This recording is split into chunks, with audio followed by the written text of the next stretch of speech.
Scaling the Summit is a podcast developed by UN Global Pulse and the United Nations Innovation Network.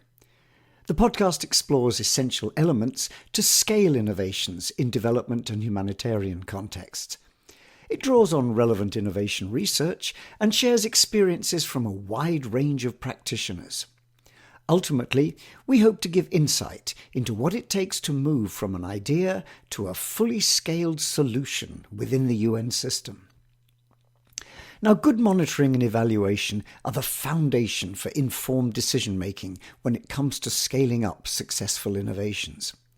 Decision-making by the innovation team, funders, adopting organizations, and users all require evidence that convinces them to take action to support or adopt the innovation.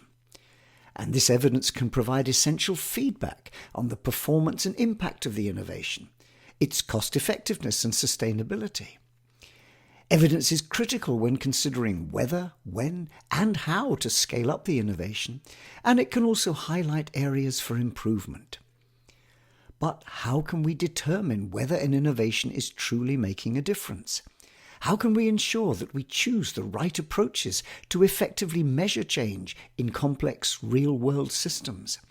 How can we avoid using vanity metrics that look impressive but don't reflect the true impact of innovations? What kinds of evidence are needed to satisfy different stakeholders, including donors? And how can the generation of this evidence be supported? Well, last year, the United Nations Innovation Network organised a webinar on the topic of scaling with confidence, which looked at the big question of designing effective monitoring and evaluation to support scaling of innovations. It drew on the experience of several experts, including Søren Vester-Haldrup from UNDP and Lydia Tanner of the Research People. And they discussed a range of methodologies and best practices for evaluating innovations. And they explored how to utilize evidence strategically to facilitate the journey towards scale. Those conversations and the resulting discussion with a large number of participants from around the UN system provide us with a great starting point for this podcast, trying to answer some key questions around monitoring and evaluation. So, let's begin by looking at the question of why we need evidence to support scaling innovations. Well, at its simplest, we adopt new things because we see some benefit in them. They make our lives easier, more comfortable, or better in some way. That's what gives rise to the S-curve shape, which you can find associated with any innovation. It isn't a case of all or nothing. Adoption takes time. And one of the key influences on that is the role of evidence. For early adopters, it's a matter of being convinced enough by data or demonstrations that the innovation has real advantages to offer. They're looking for hard and measurable facts to underpin their decision. But as we move along the road, diffusion becomes more of a social process as well. So it's important to think about this who question. Which different groups of people need evidence and why? Well, of course, we have our adopters, and they certainly need evidence to decide whether or not to take on something new. But we also have a number of other key players for whom evidence is just as important. Clearly, one group in this space are funders and donors. They're going to be concerned with questions which evidence is needed to deal with. Should we do this? At the outset, what's the evidence for it? Is it a big enough problem? Is it an important problem? Is the solution that's being proposed viable? All of these questions require evidence. And certainly at the other end of the process, reviewing what's been done, was it done well? Did it have an impact? Could it have been done better? And then, of course, we have the innovators themselves, the innovating team. Now, hopefully in their journey towards bringing a solution to scale, they have learned the importance of evidence. After all, everything we know about innovation is that you don't get it right first time. You're constantly testing and pivoting. The whole agile innovation approach is all about collecting evidence from experiments and from tests and using that to pivot, to shape and adapt the innovation to fit a set of differing circumstances. So, in terms of the who question, evidence matters to a lot of people. But different stakeholders want different things. One size, as far as evidence is concerned, doesn't fit all. We also need to think about the how of evidence, and in particular to remember that communication of evidence matters, getting the right evidence through to the people in a form where it will actually affect and shape decisions. And then, of course, we have the when question. When is evidence important? And what's become very clear looking at scaling innovation is that we can't think of evidence simply as something you collect near the end of a project. We also need evidence at the front end to see whether it's possible, viable, is it the right thing to do, is the problem big enough, and so on. And we need evidence throughout the journey to scale, the idea of learning and pivoting as we go along. And of course, we certainly need it at the end so that we can review and make sure it was done well and learn lessons for the future. But evidence is the common thread running through all of this innovation scaling story. Which brings us to today's theme. If evidence is so important, then what are the monitoring and evaluation needs? What are the processes that we have in place to help us understand and gather the kind of evidence that will help our scaling journeys?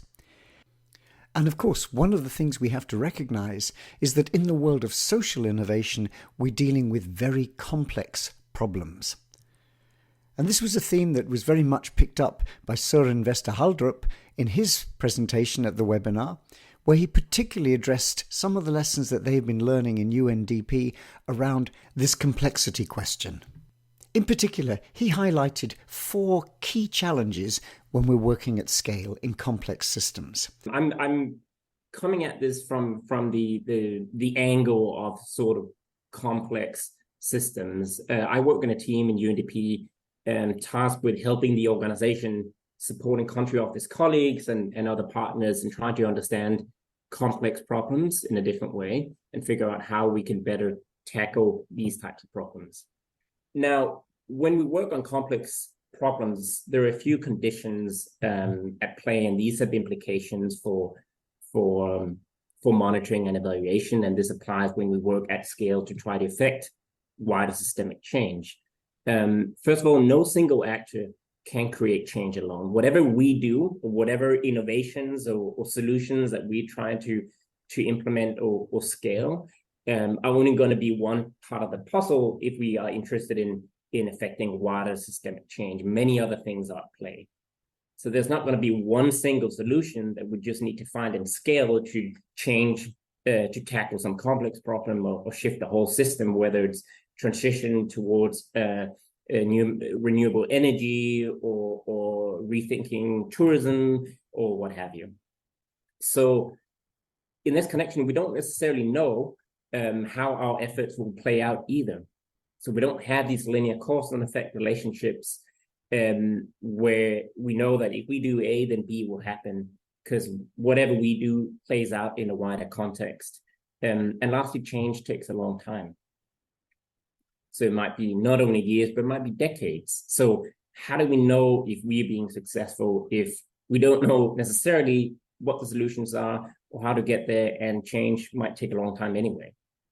Now, of course, one of the challenges with M&E is that it's often seen as a vehicle for control, which of course it can be, but it also has a powerful role to play as an enabler of learning.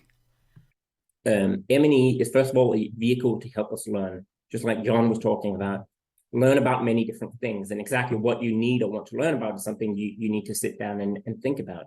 But learn about this wider ecosystem that we are part of, the wider problem that we are trying to tackle, where the change is happening and what role we might be playing there. It's a vehicle to help us learn about what it is we're doing, how things are going, whether we are making progress, and to use all these types of insights to adapt and improve. Well, that's easier said than done, because established ways of doing M&E are often not sort of geared to this way of working. Established or more traditional approaches to M&E are very focused on control and compliance, so accountability and reporting rather than learning and generating useful insights to learn and adapt. Established ways of doing M&E is also very contingent on this linear causal logic, where you assume that you can plan everything up front, and if you do A, then B will happen, and that's not necessarily the case. And traditional M&E is also very focused on specific interventions or innovations rather than sort of a wider systemic or more holistic perspective. So what are we learning from this sandbox? And how's that relevant to that question of scale or of scaling? I think it's useful to try to think of how we can build an M&E framework and practice that enables and encourages us to do three things. To learn about the problem that or system that we're trying to tackle or transform. Like, what is happening out there? Why is change happening or not happening? And what role might we be playing? To really capture, understand that system level dynamics and system level change. Second, to be able to regularly check ourselves and report on progress, but doing so in a way that retains the flexibility to adapt. And lastly, to use all these types of insights to learn and to make decisions and adapt. So the trick here is to try to articulate some tangible milestones that we can commit to, check ourselves against, and report on to whomever we're accountable to in a way that it retains our flexibility to adapt. Now, needless to say, Søren's presentation triggered a number of questions and an extensive discussion around how we get this kind of flexibility and adaptability into our M&E approaches. But one particular theme came up in the discussion around systemic collaboration, bringing different agencies, bringing interagency collaboration into these M&E discussions. One thing that we have been doing, not necessarily across UN agencies, but something that is useful to help beginning to bring people together and break down some of these silos, is the practice of sense making. So a practice of regularly bringing people together, ideally in a physical room, and you begin to ask people to, in a more structured way, share what it is they're doing, what are they learning from different individual efforts or interventions that they're doing in relation to this bigger problem that we all try to tackle. And as you begin to practice that muscle and people begin to connect and see synergies across, that it begins to enable you to kind of break down some of these silos. It fosters more collaboration across a country office or across different stakeholders who are all trying to tackle an issue. But obviously we have a long way to go. Now, of course, not every innovation succeeds or goes in the direction we thought it would. And so we have a challenge, and this was raised again in the questions to Søren, around how we communicate non-positive, not such successful results as part of our M&E approach. It's not easy, because I think the obvious answer, and what I would also say, and many would say, is we need to begin to build this learning culture in an organization between partners and so on, right? But that's easier said than done. But I think there are a few more tangible things that I have seen that tend to be useful. And first of all, there's a question of leadership. If you have leaders within particular organizations that are committed to creating a more kind of open, honest, learning-focused environment for colleagues, that helps reduces the fear associated with, kind of failing, if we want to call it that. I think that's one, the importance of leadership and fostering this type of culture. I think rethinking partnerships, from trying to move away from sort of donor implementer or subcontractor and that type of principal agent type of logic, towards thinking about things as peers. We are collectively trying to figure out how to tackle these complex problems, and in that process, we need to learn and adapt. And try to reframe things away from like being failure toward being learning opportunities, and having more focus on like success is when we are learning and using that learning to adapt to hopefully get closer to tackling or effecting positive change. And in that connection, also rethinking what we're accountable for. So if we are reporting to funders, can we be accountable for whether we are learning and adapting, or whether we're generating new opportunities or what have you, rather than whether we like implemented 10 training sessions and managed to get, I don't know how many people into some sort of course, right? So I think those are some of the things that we begin to do to kind of create that type of mindset shift. Now, the other guest on the webinar was Lydia Tanner, who works extensively on evaluation and has done for a very long time in a variety of agencies in the humanitarian and development sectors. And she brought a number of perspectives to this question of how we manage monitoring and evaluation to help support scaling innovation. And in particular, she made the key point that there isn't a one-size-fits-all approach that we can adopt. There is no one-size-fits-all, sadly, when it comes to scaling innovations. I was involved in writing this paper on building evidence for scaling, which is focused on the humanitarian sector, but I think has lots relevant to the kinds of problems that you may be working on. And we conducted interviews with lots of different innovators and also funding organizations to understand the different types of evidence that were being collected in order to support scaling journeys. And the obvious one that we think of when we think of evidence for evaluation is about impact. So what's the impact of this project? Maybe at the individual level, at the community level, at an organizational level, perhaps. But what we found is that alongside evidence of impact, there were all of these other kinds of evidence that were important, not all of them to every innovator, but important in different scenarios. So some of those were around evidence that the solution was important. So I've mentioned evidence of the problem already. There was also evidence around end user value and evidence that the solution could be replicated within different contexts.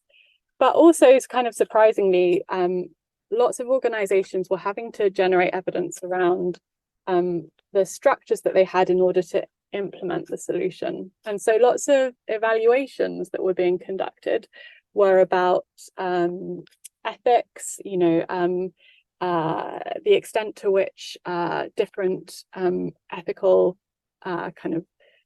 challenges associated with the innovation were being addressed, evidence of sustainability, evidence of the connections being in place in order to support the scaling journey of the innovation, and evidence of learning. And these different kinds of evidence were important to different people. So some of them were most important to the innovators, some of them to donors, some of them to other stakeholders that were necessary to support the scaling journey. So one size certainly doesn't fit all. Different players have different needs for different kinds of evidence. And to add to that, there are a number of other challenges which Lilia highlighted. When we talk about challenges, innovation, as the 60-something% of you who have been involved in innovation projects will know, is complex and challenging, and it takes time.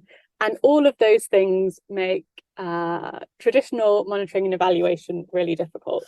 Traditional monitoring and evaluation systems often assume that you design a project on day one and that project stays relatively similar as the project progresses.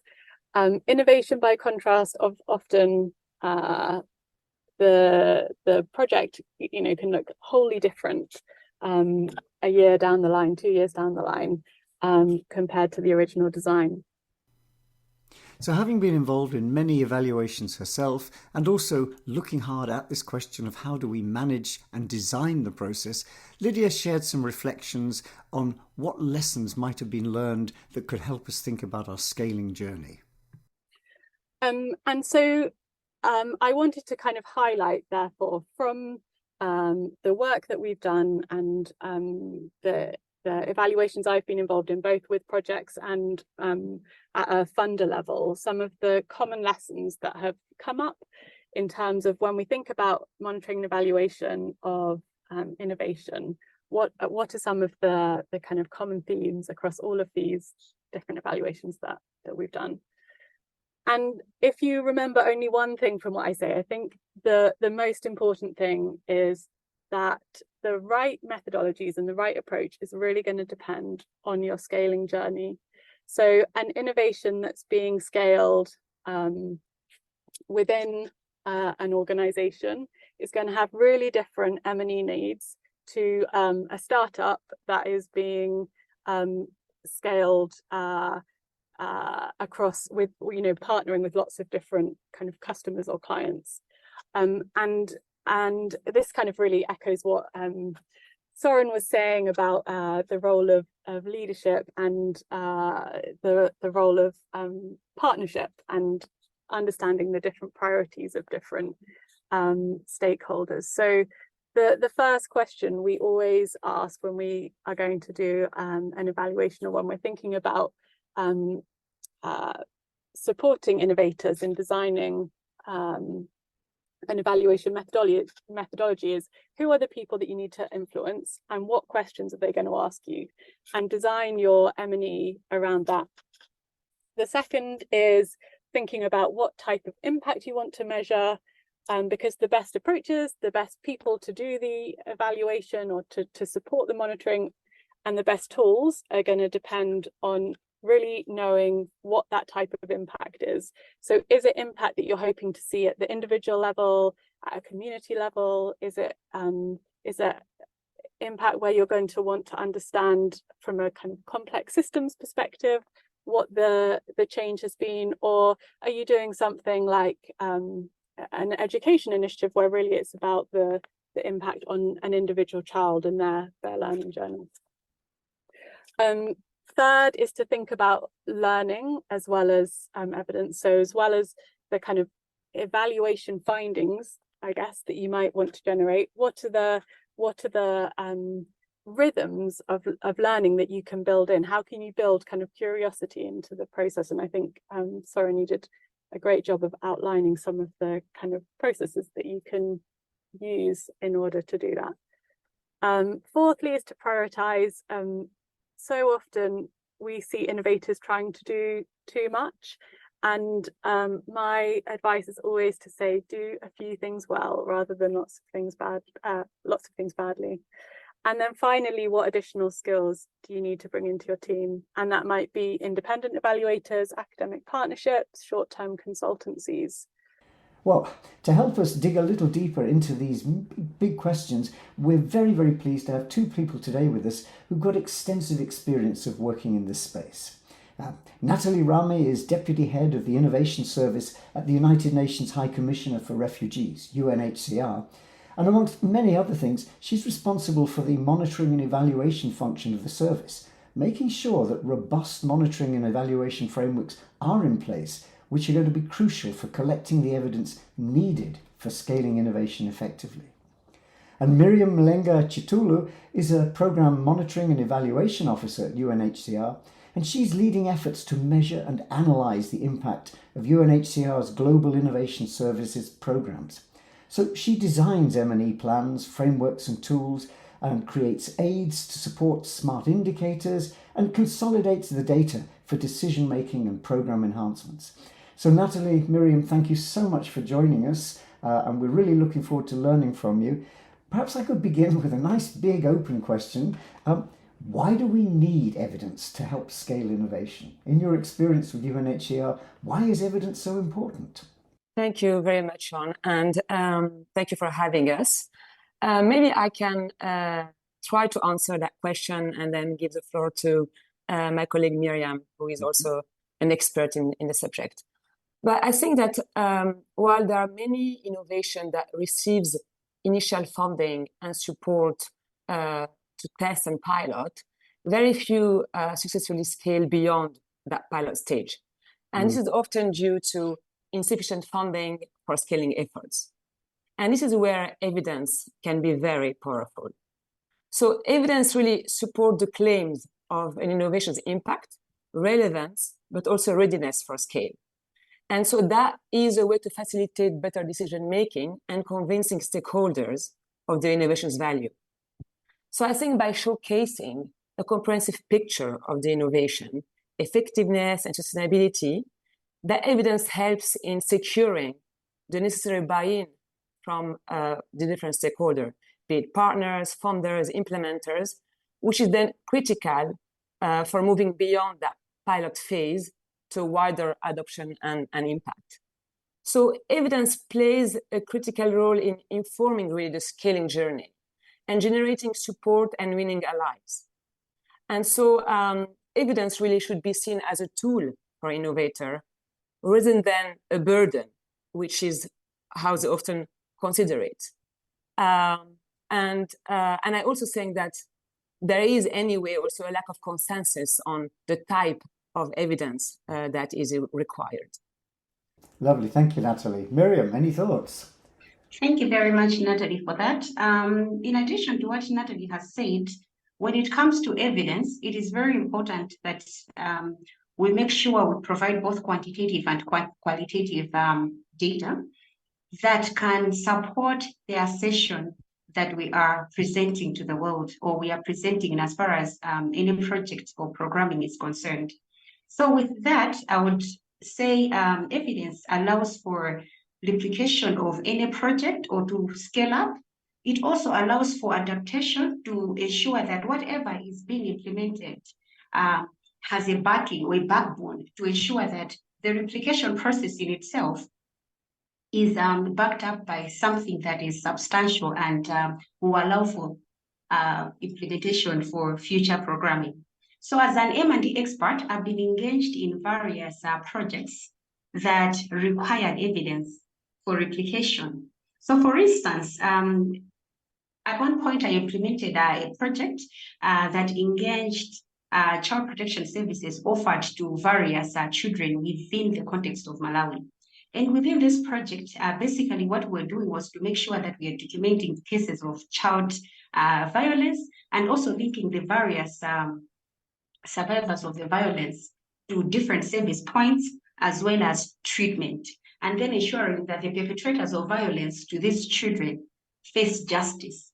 Now, with monitoring and evaluation in place, which allowed for documenting of the progress and impact of the work that was being done, it allowed to demonstrate the evidence required for replication of such an innovative project in other districts within the country. So you see that once evidence is presented or is made available within a context, it allows for replication because in such instances, it demonstrates that an innovation successfully implemented in one context can be replicated in another. That's lovely. Thank you so much, Miriam. I wonder if we could just dig a little more deeply into, first of all, the fact that there are different kinds of evidence, both quantitative and qualitative, and also it's needed by different people. We're not talking about a single person that we have to convince. We're talking about a wide range of stakeholders. I wonder, could you very briefly just comment on who we have to do this and what kinds of evidence do these different stakeholders look for? Thank you, John. Yeah, this is a really interesting question. And as I said, also, I think there's a lack of consensus of the type of evidence needed. But maybe to start with, who needs it? So because we said that we need to look at evidence as a tool and not a burden, I think the first group who need evidence are the innovators themselves. They require evidence for learning, decision-making, iterating, and they are directly involved in the development and implementation of the innovation, and use evidence to refine and adapt their approach to ensure effectiveness and scalability. So for me, first of all, collecting evidence should be seen, on how you're going to use those data information to iterate and improve your innovation. And then obviously, another really important group of stakeholders, especially when it comes to maybe scaling, our donors, funders, or what we can call buyers of the innovation. And they tend to focus on financial risk management and measuring really the impact of their investment. They are often interested in understanding how their investment or their money is contributing to meaningful change. And so they require evidence that demonstrates the innovation's impact and sustainability. And then there are obviously the end users. These are the individuals or organizations that will directly use the innovation. They are key for the adoption, the acceptance of the innovation, and they often look for evidence assessing the potential value and cost of using the innovation as compared to other alternatives. So I think this group is crucial because their adoption of the innovation is a key indicator for its scalability and relevance. And then we have also the affected communities, the population, the target impact group, let's say. And this stakeholder group is at the heart of humanitarian innovation. They are the ultimate, what we can call beneficiaries, right? Or for lack of a better term, but I really don't like actually this term. So the ultimate really end user, the people we serve. So they need evidence showing how the innovation impact their work lives, their well-being, and the broader community. And understanding the innovation direct benefits to them is crucial for adoption and support. We have also other supporters, such as the host organization. Like, for example, UNHCR, if you are innovating within UNHCR, this stakeholder group decide whether to support the innovation based on the evidence provided. Their support can be really critical in terms of resources, access, but also legitimacy of the innovation. And finally, I think the wider humanitarian sector, all the organizations or entities involved in the humanitarian aid or development who might not be directly using the innovation, but are interested in its implication for the sector. They would be looking for evidence that informs the design and development of other programs and innovation, contributing to building a broader evidence base for maybe effective humanitarian response. So I think we have a variety of stakeholders that plays a vital role in the innovation scaling process. And so the evidence needs to be carefully tailored to address their specific concerns and requirements. Lovely. That's a really comprehensive picture. And Miriam, any thoughts around this, the who and the what, this diversity of stakeholders and what they need? Thank you so much. Natalie has been very comprehensive in explaining who needs it. Perhaps just to give an example to bring some of these things home, I would say as an M&E expert, I have quite vast experience working with different innovators and programmers in ensuring that their project or program is scaled up. And at one point, I worked with some programmers on a mobile health app where they were ensuring that they capture data on maternal health. And with this project, basically what they were trying to do was to ensure that they are gathering evidence to bring the users who are now the healthy care practitioners to use this app to collect this important information around maternal health care to prevent maternal mortality. And with that, basically, the evidence that was gathered was able to inform the users who are the health practitioners on the usability, the effectiveness, as well as the cost effectiveness of using this data app to capture information around maternal health to prevent maternal mortality. So you will see that once an innovation can demonstrate with evidence on how it is usable, on how it is relevant, on how it is ready for use and it's sustainable and effective, how users can easily adopt. So just to concur with what Natalie has said, users are one of the key people that need to be convinced beyond reasonable doubt with evidence on how the innovation is usable for them. Lovely, thank you, Miriam. And I'm struck that both of you have a huge amount of experience in a very difficult sector. I wonder if you could reflect a little bit on what you've learned and the innovations you've introduced in the process of gathering and delivering and communicating evidence. Perhaps you could just share a little about lessons you've learned and how you've innovated your approach in UNHCR to evidence. Yeah, sure. I think one of the biggest lesson learned from me, and I think we're trying also to convey that to the different innovators we work with, is that without the collection of evidence and the incorporation of the scaling journey from the start of the design of your innovation, then it will be very, very difficult to take it further. And trying to get innovators to understand, as I said earlier, that this is not it's not about policing. It's not about checking whether you're doing the right thing for the sake of reporting to a donor, but it's more for you as an innovator to be able to gather the data, the evidence that you need to make sure that your innovation is a success, is adopted, and has the right information required to be able to tell the world why this could be making a difference and why this should scale. And communicating around that and trying to integrate that at a very early stage in an idea, it's quite difficult. What we've seen often is that people try to gather evidence post-implementation. Yeah. And it becomes then very, very difficult. And so I think this is one of the biggest lessons learned. And at UNHCR, actually, the reason why we have created a dedicated function within the innovation service that is looking at integrating evidence collection in all the different innovation projects that we are supporting was due to exactly that reason, that we realized that there is often a lack of evidence. People do a lot of very interesting things, and they're just hoping that, you know, people are going to have the same mindset and they're going to just like what they're doing. But it's not enough. It's often, you know, we have this barrier of, okay, great, but where is that information? Where is that evidence?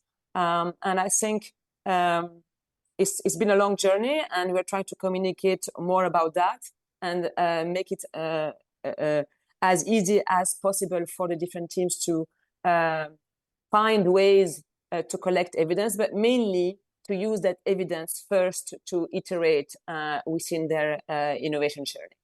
So I think for me, this is one of the biggest lesson learned. And the other thing I think that is important is that within the sector, I think there is a lack of consensus on what are the type of evidence that are needed, how we collect that evidence, and how to actually monitor or evaluate the impact of an innovation. Yeah. I think there isn't yet an agreed way of doing it, and maybe because, you know, there's no one size fits all, actually. But I think there is still that lack of consensus, you know, adds a bit to the challenge, I think. Thank you, Nathalie. Some really nice reflections on what is, as you've said, a journey. It's still one that you're learning through, but there's a lot already being built into your approach to M&E. Miriam, any thoughts on this lessons learned and innovating the approach you're taking? Thank you so much. Adding on to what Nathalie has said, it's very crucial that at the beginning of any innovation journey, we plan already for evidence. Because when it comes to evidence, it is quite different, it is quite diverse. And having this in mind, it means when you're planning for it, you plan for the cost, you plan for the time, you plan for the demand for it. So it's very important that all of this is planned at a very early stage of the design of the innovation in itself, but also throughout the implementation of the innovation project. So I think that is quite something that I have learned along the journey. Again, I think something that is also very critical and crucial in these changing times is to ensure that the different evidences that we plan to collect is aligned to the priorities that are there for scaling. So I think that is also something that I think for me, when it comes to ensuring that evidence is also a critical part of the innovation journey is concerned, comes to mind a lot. So when it comes to ensuring that various organizations have the required evidence to ensure that the innovation that is being undertaken within the organization or for scaling later at a larger scale, I think something else that needs to be taken into account, for example, the organization needs, the cost and benefits, as well as the professional interest of the different partners that we also want to ensure we scale this innovation to. So when it comes to the innovation journey, it's very critical that this evidence is made available with all of these factors in mind. Lovely. Thank you very much, Miriam. I think one of the things that we've seen throughout this series of podcasts and our explorations around the question of scaling innovation, it's not a simple excursion. It's not going out for a little walk. It's about climbing a very steep and troublesome mountain with lots of changing weather and all sorts of things. You have to plan. You can't just step out and hope for the best. And what you've both said, I think, really underlines the importance of planning for evidence right at the front end. There's a need for an evidence strategy, bringing in the kind of questions you've touched on, the who, the what, the different constituencies of stakeholders. All of this becomes really important.